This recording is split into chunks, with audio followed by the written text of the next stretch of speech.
Jonas Salk planned to become a lawyer and serve in Congress. In an interview Jonas Salk had in 1991 with the Academy of Achievement, he stated that he wasn't interested in science as a kid. He went to college as a pre-law student, hoping one day he would be elected by Congress.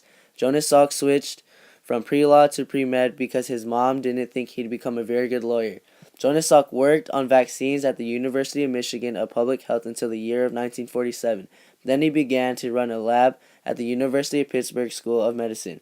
In the upcoming year, he then started working on a project for the National Foundation for Infantile Paralysis, which also then became known as the March of Dimes Foundation, which was the research of different types of polio.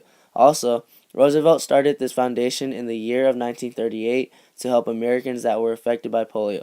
This foundation funded Salk. Little did you guys know, he tested the polio vaccine on his own family. He strongly believed that his vaccine was safe. He then injected his wife Donna and their 3 sons in their kitchen. He used syringes that he had boiled on the stove. He then published his results of his human testing in the Journal of the American Medical Association. In 1953, in June 1954, 1.8 million children and adults volunteered to be injected with his vaccine. On April 12, 1955, Jonas Salk vaccine was licensed in Ann Arbor, Michigan. Jonas Salk didn't file a patent for his polio vaccine, and this led to him not getting money from out of it.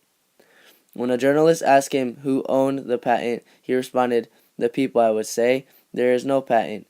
He also objected to owning the patent because of the millions of Americans that had donated money to the March of Dimes, hoping to help polio. If he owned the patent, he could have earned up to $7 billion. Jonas Salk was very important because of what he did to save the lives of many adults and kids. At the time, polio was spreading quickly, and if it wasn't for his vaccine, many people would have been suffering and would have been affected from it horrifically. Why was he an American hero? Having his family come from Russia and his parents wanting him to become a lawyer, he was the one who created a killed virus for polio. Also, if it weren't for his creation of his vaccine, many lives would have been taken away. His vaccine was the reason why millions of people were saved and not affected today.